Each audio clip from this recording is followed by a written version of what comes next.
મિત્રો, હું ડૉક્ટર સતીશ ગુપ્તા, બાળકોનો ડૉક્ટર. અહીંયા મેં જ્યારે 80માં MD પાસ કર્યું ત્યારે વિચાર આવ્યો કે અંકલેશ્વરમાં, ભરૂચમાં કોઈ બાળકોનો ડૉક્ટર હતા નહીં. ઠીક સુરતથી માંડીને બરોડા સુધી વચ્ચે બી કોઈ બાળકો ડૉક્ટર નહીં હતા. એટલે મારી MD કર્યા પછી મારા પોતાના સ્વાર્થ છોડીને લોકસેવા માટે અહીંયા અંકલેશ્વર આવ્યો અને અહીંયા બાળકોની હોસ્પિટલ ચાલુ કરી. તે વખતે બહુ સગવડ બી નહીં હતી, ઓક્સિજન બાટલા બી નહીં મળે, દવા બી નહીં મળે, લેબોરેટરી બી નહીં હતી.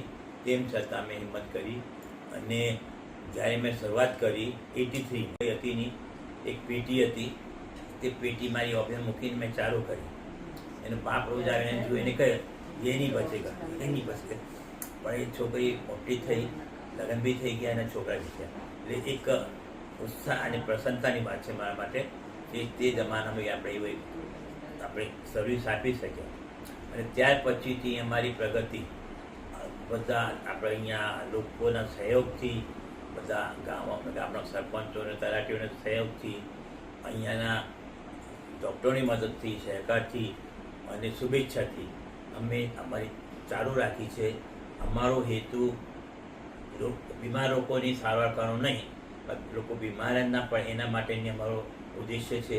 એટલે બધાને એજ્યુકેશન આપીએ છીએ, હેલ્થ એજ્યુકેશન, ડાયટ માટેનું એજ્યુકેશન, રસીકરણનું એજ્યુકેશન, જેથી બાળકો બીમાર નહીં પડે.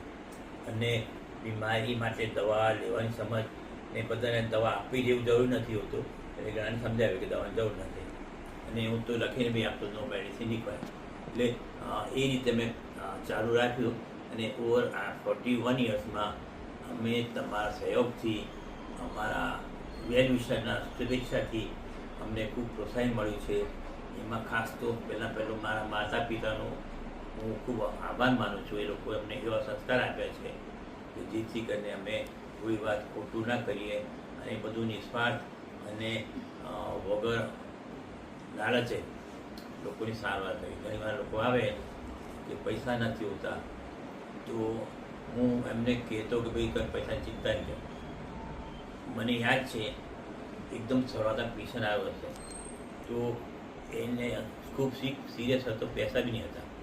એટલે મેં એને 500 રૂપિયા આપ્યા કે જ્યાં તું બરોડા લઈ જાય ત્યાં સારવાર કર. તો ઘણા વર્ષો પછી 30-40 પછી મારે ત્યાં આવ્યો. એટલે કે તમે 500 રૂપિયા ક્યાં 500 રૂપિયા એ તમે મને આપેલા તે તમને પાછા આપો. અને ખૂબ ધન્યવાદ, મારો છોકરો બચી ગયો. એટલે એ તો ને આપેલા એને માટે મેં કે મારી એપ્રિશિએશન માટે નહીં, જસ્ટ હેલ્પ કરવા માટે જ આપેલા. પણ એવા તો ઘણા કિસ્સા છે. અને આ મારી જર્નીમાં મારો સન નીરજ, એ બી બાળકો ડૉક્ટર થયો, ન્યુરોલોજિસ્ટ થયો. એ મારી સાથે જોડાયેલો છે. એના આવ્યા પછી એને ખૂબ પ્રગતિ કરી છે, હોસ્પિટલ મોટી કરેલી છે. અમારે ત્યાં હાલમાં લગભગ 100 બેડની હોસ્પિટલ છે.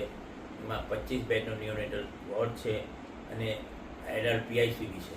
ને જેમાં બધી જાતની સગવડ જે ઘણા સુરતમાં બી નહીં મળે, એ બધી સગવડ આપણી પાસે છે. કોઈ બી ક્રિટિકલ માનસિક માણસ આવે એને અમે કોન્ફિડન્ટલી ટ્રીટમેન્ટ કરી શકીએ છીએ. એટલે એ બધું અમારા મિત્રોનો પ્રતાપ, મારા ડૉક્ટરનો પ્રતાપ અને અમારા મા બાપનો પ્રતાપ છે.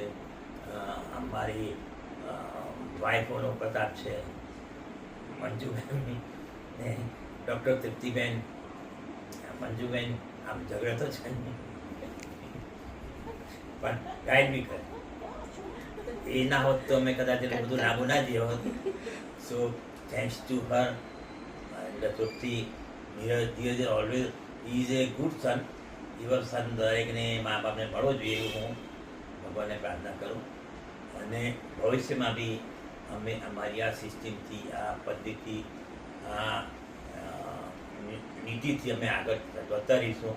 અને આપને કંઈ તકલીફ લાગે, સજેશન તમને આપજો, એ પ્રમાણે આપણે કરીશું.